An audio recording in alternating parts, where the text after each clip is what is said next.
What is up, guys, and welcome back to another YouTube video here on my channel. The year 2025 is almost over, which is so crazy to me. Of course, I myself have some New Year's resolutions going into 2026 as well, which for me is to improve my streetwear game. Now, I myself would say I have a really dope style, but if I kind of look at my fits, I see a lot of like casual or like elegant style, which I really mess with. But then at the same time, I also really like those classic streetwear fits. But yeah, when it comes to this core streetwear, I think there's only one fit that I did in, I don't know, like all of 2025 that really hit like the perfect spot for me. I think the core problem right now is that I'm missing some of those bold streetwear pieces so I can make those outfits. So that's exactly why in today's video I want to show you guys my top 10 streetwear brands that I will be like taking inspiration from or copying pieces from moving forward into 2026. But without much more talking, let's get into it.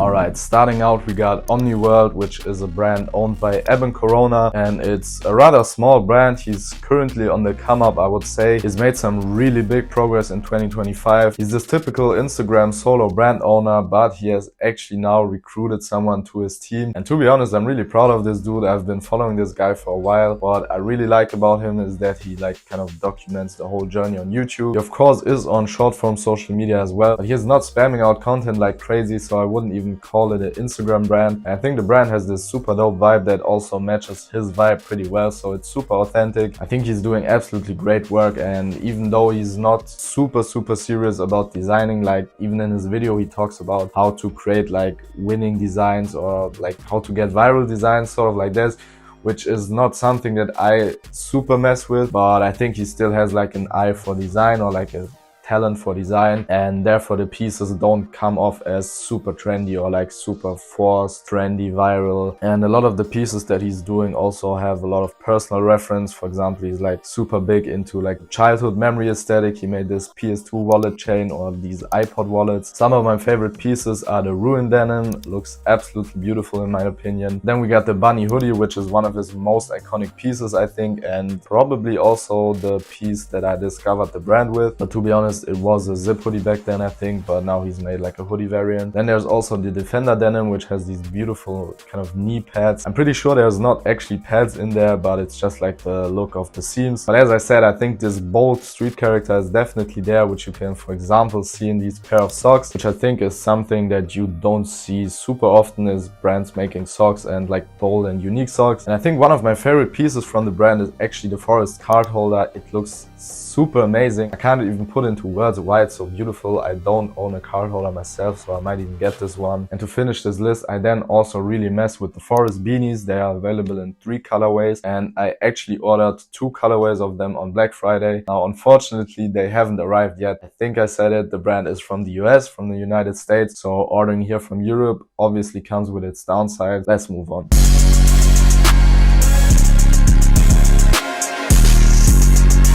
Alright, next up we got Promoa or Promoa, and to be honest, I don't know how to spell it. I think it's a French brand and also has this like, I don't even know how you call this thing above the E, so I really don't know how to say the name correctly. And yeah, as I said, it's a streetwear brand from France, Paris, and to be honest, I don't really know too much about the brand. I've only sort of recently discovered it through their baggy jeans, and from what I've heard, they are some really good baggy jeans, and I checked out the brand myself and I really messed with their pieces and their vibe. It has more of this edgy streetwear vibe, or like almost a little slutty in my opinion. I don't know if you get what I mean, but yeah, they don't have a huge amount of pieces, which makes their kind of store and stuff look really curated and not too cluttered, which I really like. I think it's super beautiful, and I also think their pricing is super fair. It's like a little bit higher than your average streetwear brand, I would say, but it's not like this designer streetwear. And some of my favorite pieces are the triple zip cardigan. I think it's such a unique idea. Then we got the gradient sweatpants, which I really want to get for the gym actually. They got this super clean black denim, which is called the Raven jeans, I think, as well as the Armor hoodie. And this one is super interesting because you can actually detach like this top kind of vest part and use it to layer it with different pieces. So it's basically a 2-in-1, which I really mess with. And last but not least, I really mess with the touch red cardigan. It's more of a feminine piece. I think it's intended for females, and it is definitely, or like it definitely looks and feels like a more feminine piece. But yeah, I think for layering, even I would wear it, and it's suitable for men as well. So overall, just a nice piece.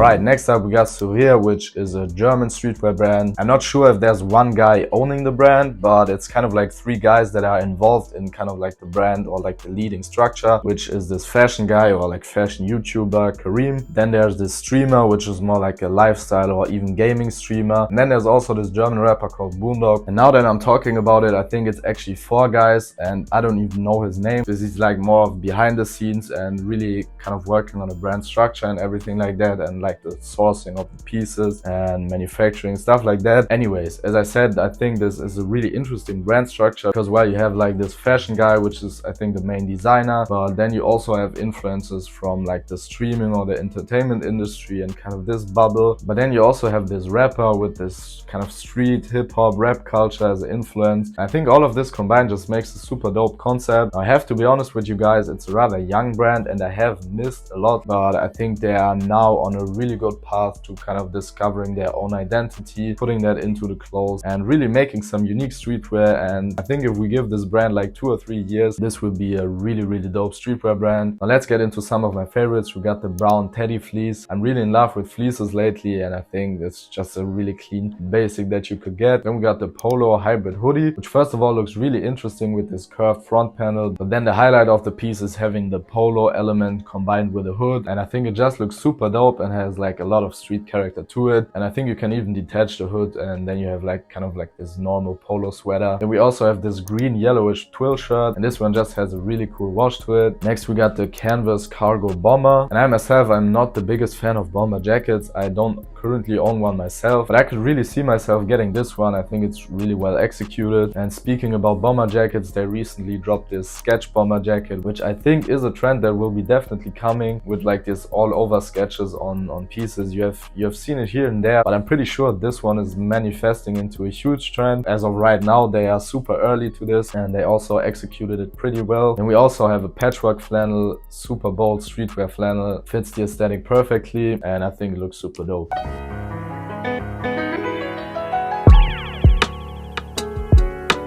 Alright, next up we got the brand Affected, and to be honest, now that I think about it, a few brands that I'm mentioning on this list don't really match with my intro, but I don't know, I think when making a streetwear brand list I just have to include Affected, and this brand leans more into like the casual streetwear that you see a lot, or like this kind of formal streetwear. And yeah, as you would expect from such a brand, they have these really clean pieces, almost like blanks or basics. The color palette of the brand I would say is rather muted, like this earth tones, brown, beige, black, white, stuff like that. But then they also feature a few pastel colors, like I don't know, like this baby blue or like a soft pink, and not really bold colors, but like these softer versions of the bold colors, if you get what I mean. And of course, as you would expect with such a brand, they also have a lot of knitwear. For example, this knit hoodie or this mohair zipper, or even this mohair knit sweater that is available in a few colors. And as of recently, the brand is also diving in a lot of wool pieces, which is definitely risky for a brand because it's much more expensive than cotton. For example, this wool bomber jacket or even those wool pants. And from what I've seen on social media, the pants were also super successful. But yeah, then of course they also have a nice leather jacket, a few button-ups, as well as of course a lot of different dress pants. And this one right here really stands out to me because it has like, I think it's the same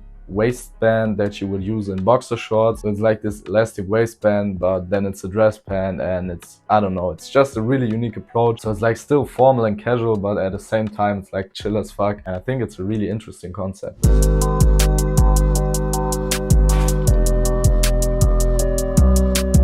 Next on the list we got Peso, which is one of the, if not the biggest streetwear brand in Germany. And for that reason it is often seen as basic, or like this kind of, yeah, just basic streetwear and nothing unique, which I definitely understand because I think they do have a lot of pieces that are this basic streetwear that you don't really need. But at the same time, I believe if you really take a closer look at this brand, you kind of realize that it's not so basic after all. And of course the brand has made a lot of development. I mean, it's there for over 8 years, I think. And in my opinion, if you look at the current state, the brand is on a really good way. Brand owner Justin is also really obsessed with America, from what I can tell. And you can really tell that there's a lot of inspo from like America and American streetwear. And I think especially this is what makes the brand so good. And as of lately, as he gets older and of course richer himself, he's more and more leaning into this kind of rockstar aesthetic and kind of dropping a lot of stuff that you would see famous people wearing. If you get what I mean, of course, it's just like more of this like flashy pop star, rap star, rock star, whatever vibe. Not in every piece, of course, but yeah, as I said, in those more unique pieces. And before we get into my favorite pieces, there's actually something I really want to talk about, which is this kind of like these basic allegations, or more like people saying, okay, the brand is bad because it's basic. But in my opinion, you need basic brands, and you need those basic streetwear brands, especially for people that don't want to dress overly like crazy. There are people that just have a basic style, which is fine. And to be honest, I would rather have them buy stuff at Peso, which is fairly produced and high quality, instead of buying fast fashion like Zara, Bershka or H&M that only steal designs anyway. Alright, now some pieces I really like are the Jesus long sleeve, the jewel denim, the studded denim, as well as the gill denim. And I also really mess with the holy zip, this little cross zipper detail. I think it's just absolutely cool. We also got this waffle knit in 3 colorways, which I think is so cool. I really want to get the brown and the burgundy one, as well as the patrol denim. I actually own this denim myself, and I think it's really nice. I like it a lot. I haven't worn it a lot since I copped it on Black Friday, but from the fits I made with it, I think it's a super nice denim. Next up, we got the X-ray gloves. I really want those gloves. I don't know what it is, man, but I'm so in love with gloves, and I think especially for streetwear, if you just have like a normal fit, you can really elevate it with some bold ass gloves. I know those are black and gray, those are not super bold, but I just love gloves in general, and I think those look super dope. Then of course they also made the pearl denim, which is a piece you might have heard about. I especially like the white colorway with the white denim and the white pearls. And to finish my list, I have to mention the snake tote bag, and this bag has been my daily carry for the last year since I got it. So if it's still available, go get that shit. It's so dope, man. I really stand behind this bag. But let's move on.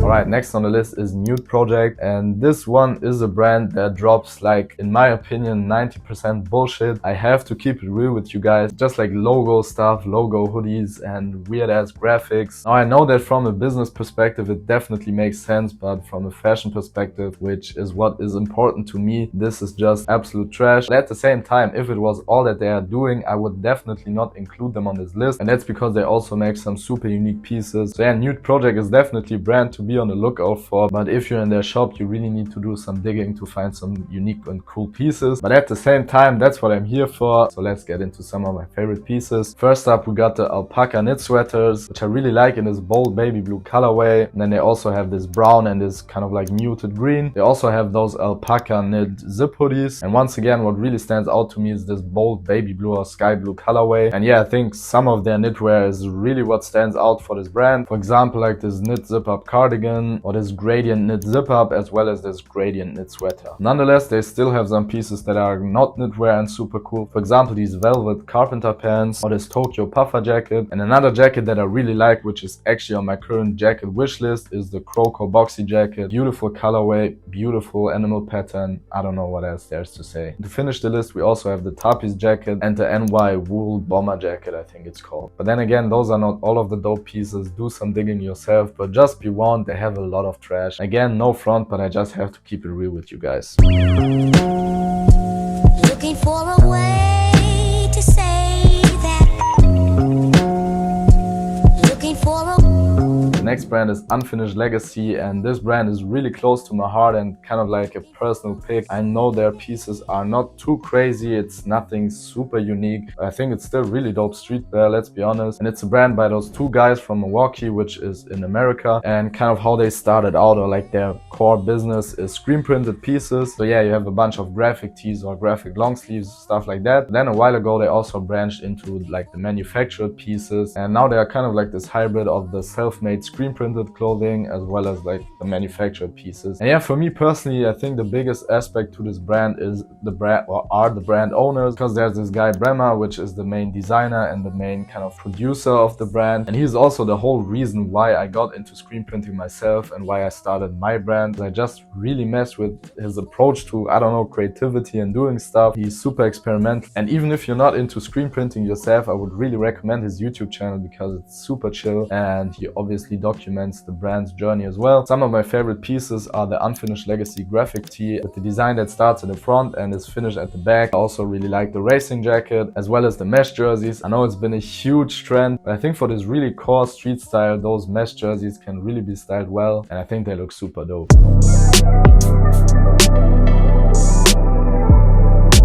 So next up we have another brand that is 90% bullshit. As always, no front, but I just have to keep it real. And the brand I'm talking about is Cold Culture. Now they have a huge selection. It's kind of similar to Nude Project, where they just like print useless graphics. And what really pisses me off, like it is such wasted potential in my opinion, but they have some really cool pieces. But then they have this unbelievably huge print where it's just their logo or just like Cold Culture spelled out. And I think it's such wasted potential, but because these pieces really don't need this print, and in my opinion this print also ruins the piece. But then again, they have some pieces that really hit the sweet spot for me, and this is also why I have to include them on this list. And if I have to break it down to the core, I would say Cold Culture is the perfect brand if you are looking for those super bold pieces. One of their main colors is red, and especially pieces like this red long sleeve or this red track jacket or even this red fleece jacket are, in my opinion, on their own nothing too crazy. But then again, I think if you put them in the context of a streetwear outfit, those are really perfect with this super bold red. And a few more pieces that I like are the Fever Belt, the Ignite long sleeve, as well as this brown leopard fur hoodie. So yeah, all in all, at first glance, it really looks like your basic logo print streetwear brand, but then again, they have those few pieces that really stand out and are some really dope like statement pieces. And what I lastly also really like about this brand is that they have an in-person store. Nude Project has one as well, I forgot to mention that, but Cold Culture has some stores, so you can do some in-person shopping, which is always really nice.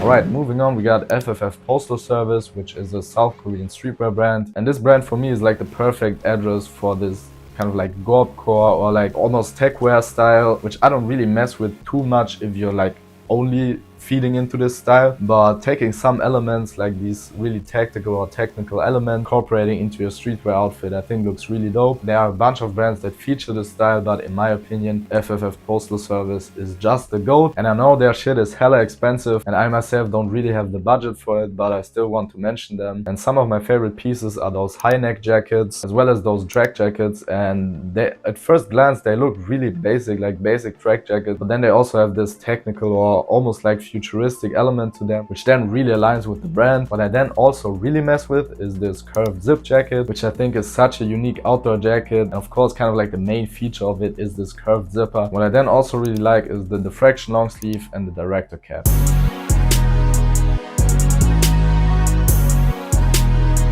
Alright, we are already at the last brand, and to finish this list there is one more brand that I really have to mention when it comes to streetwear, because if you're buying those heavy statement pieces, which some of the brands that I mentioned definitely have, you then also need some really nice and clean basics. And you kind of hear every fashion influencer on TikTok telling you to invest in some basics and get some basics, you need basics, yada yada yada, which is true, but then they recommend stuff like, I don't know, Seven Heavens or some bullshit like that, which is definitely a brand that I would stay away from. And prove me wrong if you can, but I think for basics and raws, the most viable brand at the moment is definitely Colors Clothing, which is another German streetwear brand. I don't know if it's an insult to them to even call it a raws or basics brand, but that's kind of like the concept. There's no prints, there's no design whatsoever. It's mainly just like the cut, the panels of the fabric, and also different dyeing techniques, different knitting techniques, different fabrics, stuff like that. What they do really well is kind of how they build their brand identity, which is, as the name suggests, all about colors. This is also how they kind of categorize their store or like categorize their drops and their collections, which is light gray, yellow, red, pink, like a beige, a green, a brown, a dark gray, a navy blue, a normal blue, a light blue, a normal gray, as well as black. And this is basically all they're doing. They don't have like multicolored pieces like brown and beige, for example. They only have brown pieces, they only have beige pieces, and I think it's a super cool approach. Now they don't have every piece available in every color. For example, when they make a jacket, it's not available in each and every color, but I would say most of the pieces are available in like 5 different colors. But then there are also some pieces that are, for example, unique for the color pink or unique for the color red that you can only get in this color. And then they also have some interior stuff, like some ceramics. And yeah, as you would expect from all of those colors, their product palette is really broad and you can really get whatever the fuck you need. And that's why I'm saying, when you're looking for basics, you really only need this brand. They have so much different options. They have like long sleeves, t-shirts, of course, but not just like one t-shirt, but they have like plenty of different washes and cuts. They have a lot of different denim cuts, a lot of different denim jacket cuts. The list goes on, but if you compare it to other like basic brands, they only have like hoodies, zip hoodies, jogger, t-shirt, long sleeve, and Colors Clothing really opens up the horizon and offers so much more. And that's why I have to repeat myself, when you're looking for basics and clean pieces that you definitely need in almost every outfit, Colors Clothing should be your go-to, and it's just the GOAT when it comes to this kind of brands. Let's be real here. Alright guys, it has been a lot of yapping, my mouth is dry as hell, and I hope the video isn't too long for you guys and it was easy to watch. But yeah, as always, I hope I could inspire some of you guys and put some of you guys on my recent videos where I showed you my favorite brands in general and my favorite jewelry brand. I've gotten some really nice comments which really made my day. So yeah, I'm definitely always super glad to help some of y'all or even inspire y'all. But I think that's enough for today's video. I'm gonna see ya in the next one. I'm out.